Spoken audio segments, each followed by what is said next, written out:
कहानी का आगाज 19वीं सदी के आखिर में होता है। 600 साल पुरानी सल्तनत उस्मानिया यूरोप का मर्द बीमार बन चुकी थी और अपनी आखिरी सांसें ले रही थी। इसी दौर में 1881 में सल्तनत के यूरोपीय हिस्से सलोनिका, आज के यूनान में एक लड़का पैदा हुआ जिसका नाम मुस्तफा रखा गया। वो बचपन से ही ज़हीन और आजाद तबीयत का मालिक था। उसने अपनी माँ की ख्वाहिश के बरखिलाफ फौजी स्कूल में दाखिला लिया, जहां उसकी रियाजी की काबिलियत पर उसके उस्ताद ने उसे कमाल यानी कामिलियत या परफेक्शन का नाम दिया। अब वो मुस्तफा कमाल था। फौजी एकेडमी में ही उसने देख लिया था कि सल्तनत अंदर से खोखली हो चुकी है। बदउनवान अफसर, पुरानी जंगी हिकमत अमली और सुल्तान की मुतलकुल अनान हुकूमत उसे सख्त नापसंद थी। वो नौजवान तुर्क यानी यंग टर्क्स जैसी इनकलाबी तहरीकों से मुतासिर हुआ जो सल्तनत में आईनी इस्लाहात लाना चाहती थी।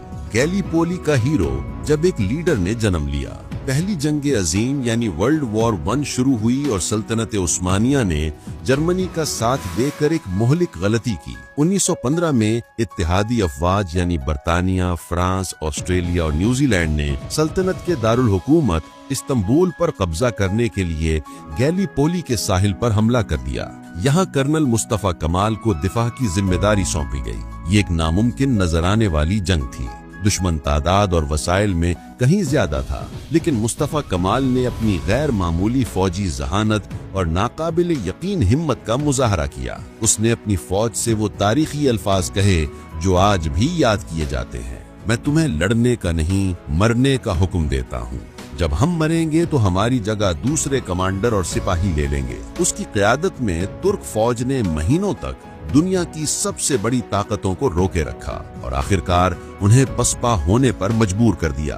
गैलीपोली की फतह ने जंग का नतीजा तो नहीं बदला, लेकिन इसने मुस्तफा कमाल को तुर्क कौम की नजरों में एक कौमी हीरो बना दिया। 1918 में सल्तनत उस्मानिया जंग हार गई।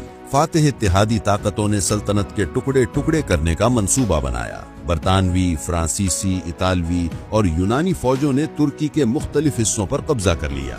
इस्तांबुल पर इत्तेहादियों का कब्जा था और उस्मानी सुल्तान मोहम्मद शशम उनके हाथ में कठपुतली बन चुका था। उसने इत्तेहादियों की जिल्लत आमेज शराइत को कबूल कर लिया, जिसका मतलब था तुर्की का खातिमा। जब पूरा मुल्क नाउमीदी में डूबा हुआ था तो मुस्तफा कमाल ने शिकस्त तस्लीम करने से इनकार कर दिया। 19 मई 1919 को मुस्तफा कमाल इस्तांबुल से बहीरे अस्वद के साहिली शहर सामसोन पहुंचा। ये तुर्की की जंग आजादी का नुक्ताए आगाज था। सुल्तान ने उसे बागी करार देकर उसकी मौत का फतवा जारी कर दिया, लेकिन वो रुका नहीं। उसने पूरे अनातोलिया का सफर किया, लोगों को मुत्तहिद किया और एक कौमी मुजाहिमती तहरीक की बुनियाद रखी। 1920 में उसने अंकारा में मजलिस आली मिल्ली कायम की, जो सुल्तान की हुकूमत के मुकाबले में एक मुतवाजी और इनकलाबी हुकूमत थी। अगले 3 साल तक मुस्तफा कमाल की कौम परस्त फौज ने हर महाज पर जंग लड़ी। उनका सबसे बड़ा मुकाबला यूनानी फौज से था, जो अनातोलिया के अंदर तक घुसाई थी। सकारिया की जंग में 21 दिन और 21 रात की मुसलसल लड़ाई के बाद तुर्क फौज ने यूनानियों को फैसला कुन शिकस्त दी।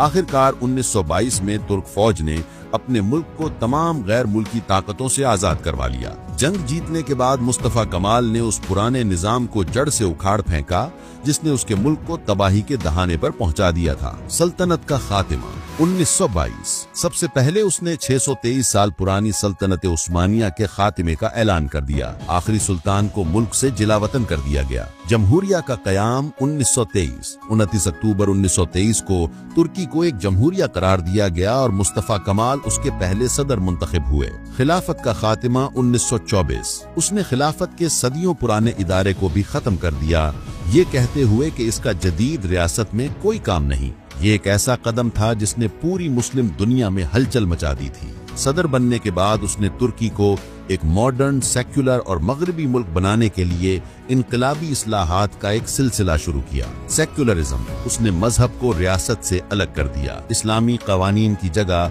स्विस सिविल कोड नाफिज किया। नया हुरूफ तहज्जी, अरबी रस्मुल खत को खत्म करके एक नए लातीनी हुरूफ तहज्जी को अपनाया ताकि शरह ख्वानदगी को बढ़ाया जा सके। खवातीन के हुकूक, उसने खवातीन को वोट डालने का हक दिया, तालीम हासिल करने और हर शोबे में काम करने की आजादी दी। लिबास की तब्दीली, उसने रवायती उस्मानी लिबास जैसे फेस पर पाबंदी लगा दी और मगरबी लिबास को फरोग दिया। खानदानी नाम, उसने कानून बनाया कि हर खानदान का एक खानदानी नाम होगा। 1934 में पार्लियामेंट ने खुद मुस्तफा कमाल को अतातुर्क का खानदानी नाम दिया, जिसका मतलब है तुर्कों का बाप। मुस्तफा कमाल अतातुर्क ने 15 साल तक तुर्की पर एक मजबूत और बाज़ौक़ात आमिराना रहनुमा के तौर पर हुकूमत की। 10 नवंबर 1938 को 57 साल की उम्र में उनका इंतकाल हो गया। अतातुर्क आज भी तुर्की में एक नेशनल हीरो और बाप की हैसियत से पूजा जाता है। उसकी तस्वीरें हर सरकारी ऑफिस और बहुत से घरों में नजर आती हैं।